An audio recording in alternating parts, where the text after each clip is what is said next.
آپ کی کتابیں 54 سے بھی زائد ہیں، 60 کے قریب کتابیں آپ نے حدیث اور اصول حدیث پر لکھی۔ بخاری پہ آپ کا حاشیہ موجود ہے، مسلم پہ آپ کا حاشیہ ہے، ترمذی پہ آپ کا حاشیہ ہے، نسائی پہ آپ کا حاشیہ موجود ہے، اور ابن ماجہ پہ آپ کا حاشیہ موجود ہے، اور مسند امام احمد بن حنبل پر حاشیہ موجود ہے، مسند امام اعظم پر حاشیہ موجود ہے، دلائل النبوت امام بہقی پر ہے، دلائل النبوت امام ابو نعیم پر ہے، ارے موطا امام محمد پر ہے، موطا امام مالک پر آپ کا حاشیہ ہے۔ 60 کے قریب کتابیں حدیث اور اصول حدیث پر آپ نے نقل فرمائی۔ عزیزان گرامی قدر، عقائد و کلام کے میدان میں اعلیٰ حضرت کی کتابیں 50 سے زائد۔ آج جب کسی کو شرح عقائد پڑھانے لگتے ہیں تو استادوں سے پوچھو حال کیا ہوتا ہے، شرح عقائد آپ کے سامنے۔ یہی تو وجہ ہے کہ امام احمد رضا رحمت اللہ علیہ نے جو اپنا قرآن کا ترجمہ لکھا ہے، اس کے اندر بھی کسی ایک لمحے پر بھی عقائد کا میدان ہاتھ سے جانے نہیں دیا ہے۔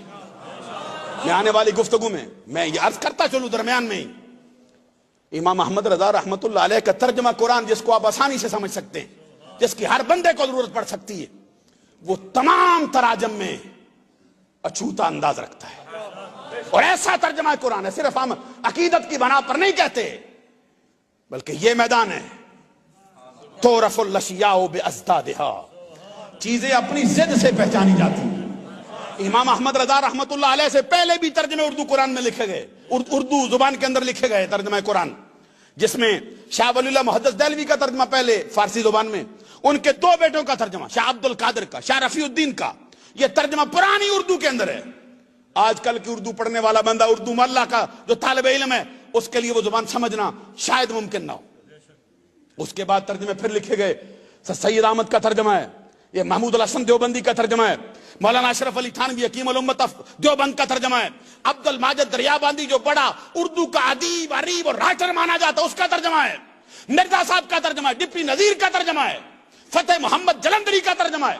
سارے ترجمے اٹھا کے دیکھو اور پھر اسی مقام سے احمد رضا کو دیکھو، اور حقیقت حال روز روشن کی طرح جہاں ہو جائے گی۔ آئیے میں نمونے کے طور پر چند ایک ترجمے کے نمونے رکھتا ہوں، اور اس لیے میں جان بوجھ کر نام نہیں لیتا کہ یہ کس نے لکھا ہے، اس کے کسی ہستی کو اس پر اعتراض نہ ہو، کوئی بندہ یہ نہ کہے کہ بھئی یہ بات اخلاق سے گری ہوئی کر دیے۔ قرآن مجید کی مشہور آیت کریمہ سورہ فتح کی، انا فتحنا لک فتحا مبینا لیغفر لک اللہ ما تقدم من ذنبک وما تأخر۔ اردو ادب کا مشہور رائٹر جب اس کا ترجمہ کرتا ہے تو کیا کہتا ہے؟ اے نبی، ہم نے تیرے لیے کھلی فتح کو کھول دیا، اور تیری خطائیں جو تو نے پہلے کی۔ آپ نے غور نہیں فرمایا ہے، یہ تو سر پٹکنے کی جگہ ہے۔ اے نبی، ہم نے تیرے لیے کھلی فتح کو کھول دیا، اور تیری خطائیں جو تو نے پہلے کی وہ بھی بخشیں، اور تیری وہ خطائیں جو تو بعد میں کرے گا وہ بھی بخشیں گے۔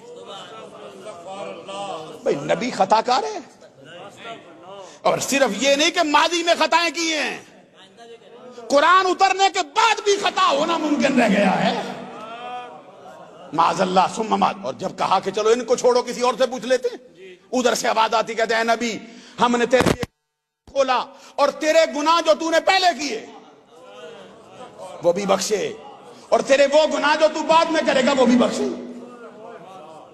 کیسی فتح مکہ کی خوشخبری! حضرات میرے ساتھ چلیے نا ذرا، میں آپ کو کیسے سمجھاؤں یہ بات کیا ہے، آپ تک کیسے منتقل کروں میں یہ کیا عرض کر رہا۔ عزیزان گرامی قدر توجہ رکھنا، اب کوئی نبی کو گناہگار کہہ رہا ہے، کوئی نبی کو خطا کار ٹھہرا رہا ہے، کوئی نبی پر گناہ کا الزام لگاتا ہے، کوئی نبی پر خطا کار ہونا کہہ رہا ہے، کوئی ماضی کے گناہوں کی بات کرتا ہے، کوئی موجودہ گناہوں کی بات کرتا ہے، کوئی آنے والے زمانے کے گناہوں کی بات کرتا ہے۔ حالانکہ اہل سنت کی عقائد کی جو 8 کتابیں، ان کے پڑھ کے دیکھو، اہل سنت کا اجماعی نظریہ، فقہ اکبر ہو، چاہے شرح فقہ اکبر ہو، چاہے مواقف ہو، چاہے شرح مواقف ہو، چاہے نبراس ہو، چاہے شرح عقائد ہو، چاہے تمہید ابو شکور سالمی ہو، چاہے خیالی ملا عبد الحکیم سیالکوٹی کی ہو، چاہے تمہید ابو شکور سالمی کی ہو، چاہے ملا علی قاری بولتا ہو، چاہے علامہ عبدالعزیز پرہاروی بولتا ہو، چاہے شرح مواقف والا میر سید شریف جرجانی کہتا ہو، سب کا اجماعی نظریہ ہے نبیوں کے بارے میں۔ کیا ہے؟ ان الانبیاء کلہم معصومون عن الخطاء عن الصغیرۃ والکبیرۃ من قبل النبوۃ وبعد النبوۃ. اللہ کے سارے نبی گناہوں سے پاک ہوتے ہیں. جو نظریے کا اظہار کر دو تم. اللہ کے سارے نبی گناہوں سے پاک ہیں. چھوٹے گناہوں سے بھی پاک, بڑے گناہوں سے بھی پاک, اعلان نبوت سے پہلے بھی پاک, اعلان نبوت کے بعد بھی پاک. اور ایسے وقت میں پتا چلتا ہے کہ جب انہوں نے ترجمہ کیا ہے اہل سنت کا نظریہ ان کے سامنے نہیں تھا. میں کیسے سمجھاؤں آپ کو حضرات یہ بات. عزیزان گرامی قدر, ایسے وقت میں جب کوئی اور ترجمہ نہیں کرتا تھا سیدھا, پھر کون بولتا ہے؟ بریلی کا تاجدار بول رہا ہے, عشق رسالت کا امام بول رہا ہے, اور پھر اندھی عقیدت میں ڈوب کر نہیں, محبت اور الفت کے سمندر میں غرق ہو کر نہیں, بلکہ بالغ نظری سے کلام کرتے ہیں. اور آپ فرماتے ہیں یہ نہ سمجھنا کہ یہ جو لیغفر لک اللہ ہو, جو لام سے تم نے دھوکہ کھایا ہے کہ عربی زبان میں لام کا ایک ہی معنی ہوتا ہے. ارے لام 5 معنوں کے لیے استعمال ہوتا ہے عربی زبان میں.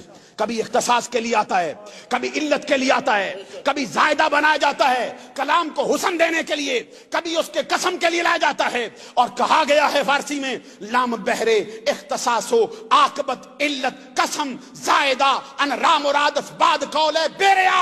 امام احمد رضا فرماتے ہیں یہاں پہ لام کا وہ معنی نہیں جو تو نے سمجھا ہے.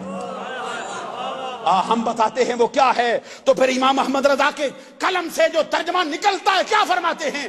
اے نبی ہم نے تجھ پر روشن فتح کو کھولا, اور تیرے سبب سے تیری امت کے پہلے گناہ بھی بخشے, بعد والے بھی بخشتے رہیں گے. یہاں پر تیرے گناہوں کی بات نہیں, تیری امت کے گناہوں کی بات ہے.